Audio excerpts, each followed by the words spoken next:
Bonjour à tous et merci de suivre ce nouveau webinaire. Aujourd'hui, j'ai le plaisir d'être avec Younes qui va se présenter et son parcours et l'idée à un moment donné qui était à l'origine d'EverySense. Bonjour Younes. Alors Bonjour. justement, est-ce que tu peux te présenter? Est-ce que tu peux présenter ton parcours? Et surtout, ce qui intéresse évidemment les personnes, c'est pourquoi tu as monté EverySense? Bonjour Fabien, merci pour l'invitation, ravi de participer à cet échange. Mon parcours, moi je suis de formation ingénieur et après j'ai fait une thèse de doctorat dans l'informatique avant de créer Everysense et j'ai créé Everysense parce que à l'époque, moi j'ai fait beaucoup d'échanges entre les systèmes d'information et j'ai vu venir l'IoT, c'est en 2011, et on disait quand l'IoT va arriver, ça va ramener beaucoup d'informations aux Hmm. entreprises, comment ces entreprises-là vont pouvoir les exploiter. Donc l'idée est partie de ça, de manière assez générique, et avec le temps, ça s'est affiné. Alors justement, ça s'est affiné et tu as raison de le dire, par rapport à une vision large, au départ sur la partie IoT. Aujourd'hui, quelle est la proposition de valeur, d'Everysense? La proposition de valeur d'Evrysense, c'est de permettre à des industriels, donc c'est plutôt des chargeurs, de bien maîtriser leurs flux logistiques, notamment les flux qui sont dans le domaine du ferroviaire ou qui vont passer par le ferroviaire, ce qu'on appelle l'intermodal, c'est-à-dire rail, Mmh. route ou maritime route. Avec une particularité qui est très importante dans le domaine de la supply chain, c'est d'avoir beaucoup de données terrain, ce qui permet vraiment de mesurer ce qui se passe réellement pour prendre des décisions éclairées. Alors qu'est-ce qui vous, distingue chez Everysense? Alors je vais bien le dire cette fois-ci, qu'est-ce qui vous distingue chez Everysense de la concurrence, en tant que solution, logicielle et cetera? Qu'est-ce qui vous distingue de vos concurrents, de vos compétiteurs? Alors, la première chose qui nous distingue, c'est qu'on est focalisé, hein, sur le marché du, rail ou de l'intermodal. Ça, c'est Mmh. c'est c'est quand même, une logistique, c'est un des modes de transport qui a quand même une certaine particularité, donc il faut Bien une sûr. expertise métier. Ça, c'est un. L'expertise métier est le premier élément. Le deuxième élément, c'est que nous avons construit la solution en ayant très conscient de l'importance d'avoir des données fiables qui viennent du terrain, que ce soit les Mmh. wagons connectés, que ce soit les documents, etc. Donc, on a une très forte sensibilité sur ça, une capacité à tirer de la valeur Mmh. de ces données-là, parce qu'on maîtrise les technologies qui permettent de faire ça.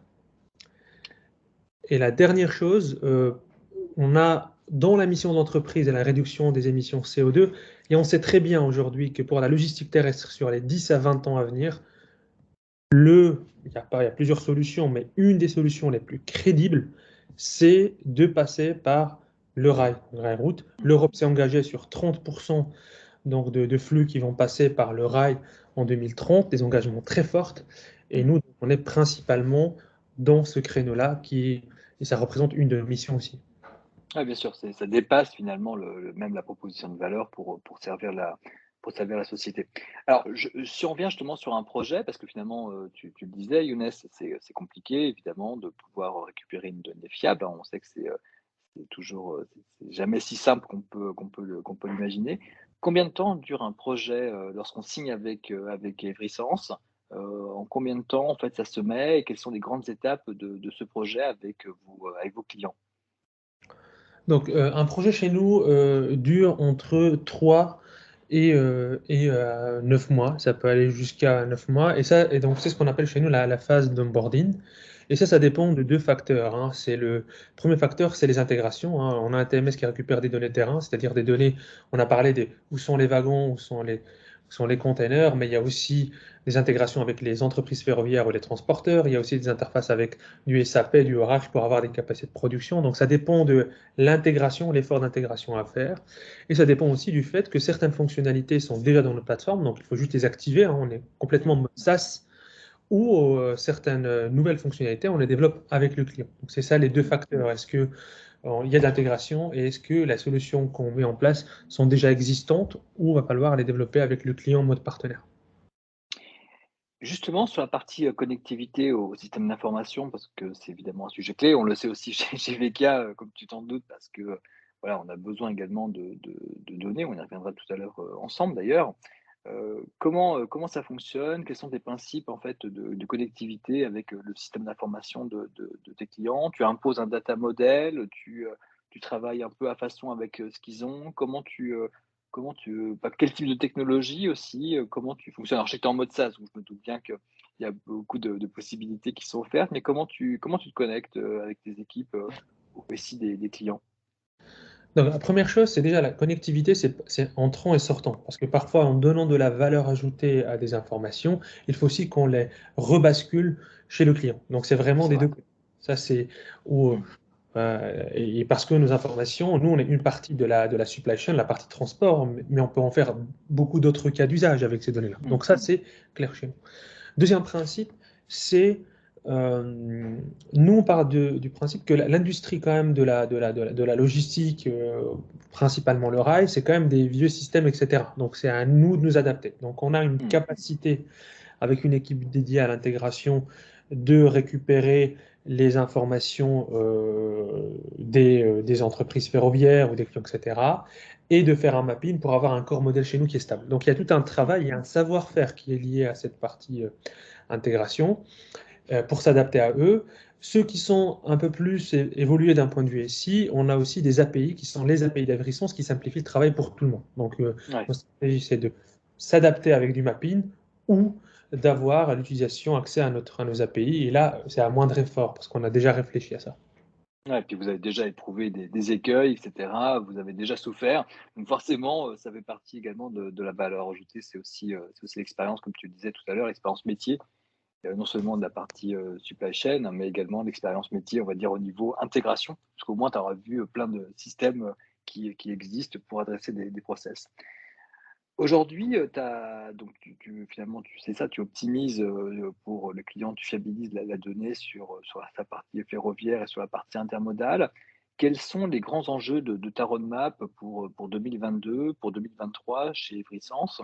Quelles sont les perspectives fonctionnelles? Vous travaillez sur quel sujet, en fait, pour vos clients? Donc, si on peut résumer un TMS à quatre grandes parties, c'est la partie achat, planning, exécution et toute la partie KPI. Nous, on vient de l'exécution. Historiquement, c'est ce qui pose le plus de problèmes aujourd'hui, hein, c'est la partie exécution. Et on a construit sur cette brique-là le module planning et on se projette de plus en plus vers la partie achat, donc sur les 18 mois à venir.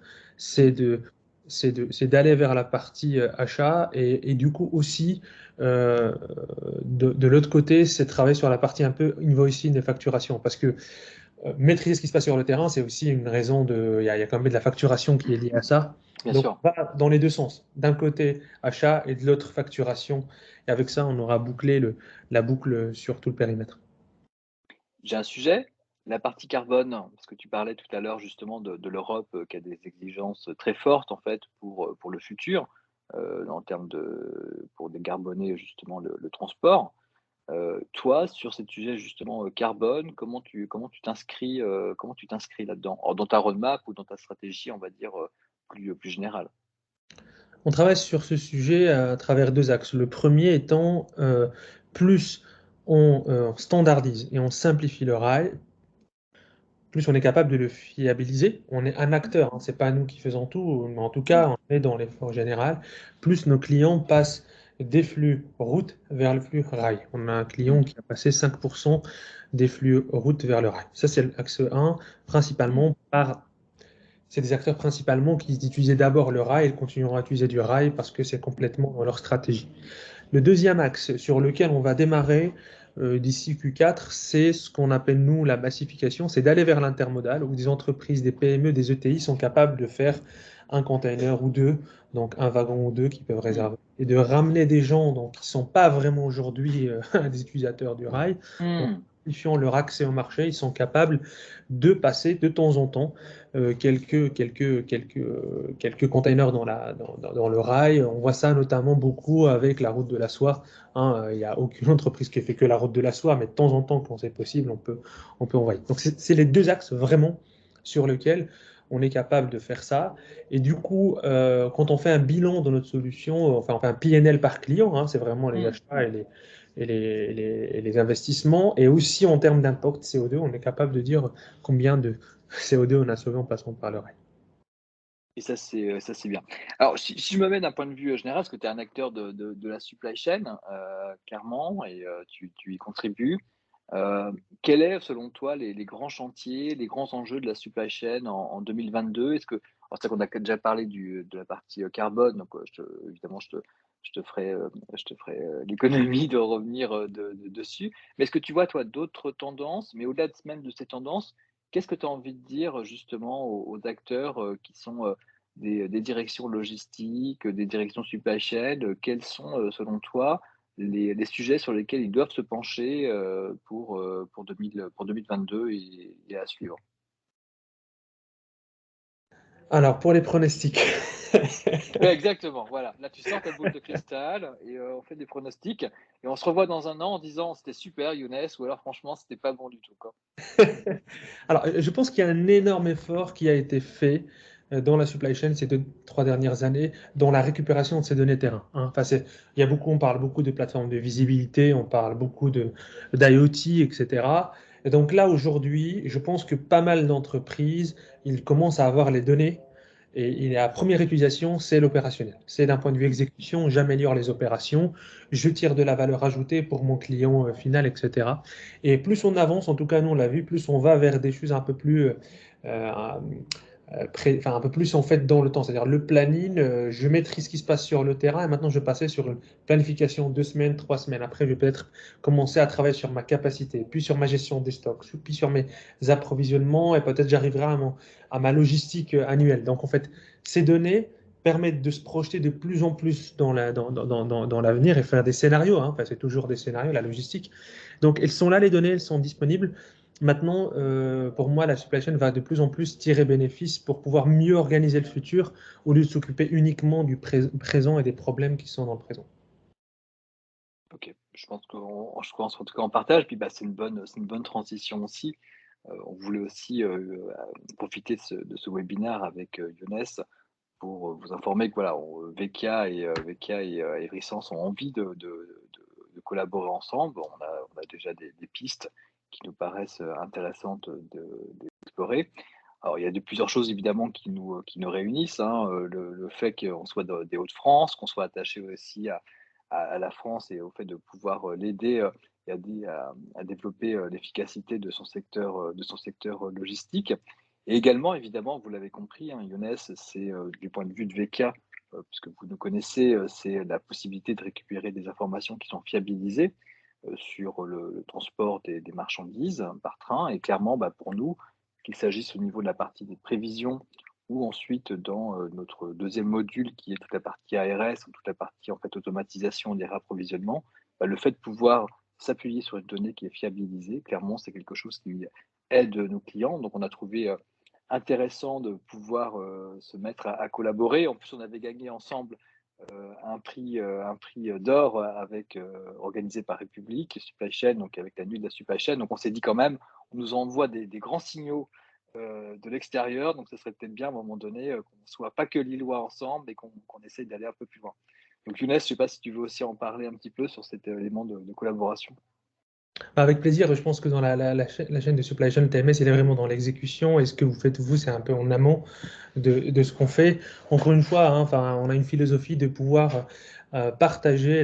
En fait, c'est en partageant l'information qu'on tire le plus de valeur possible, hein. Contrairement à beaucoup d'autres choses, l'information, plus on la partage, plus tout le monde devient riche. Alors à la fin de la journée, C'est vrai. nous, on s'inscrit pleinement dans cette logique parce que vous allez pouvoir faire des choses qui sont plus globaux par rapport à notre périmètre et donc on est très ravis de pouvoir faire cette collaboration ensemble. Merci beaucoup Younes.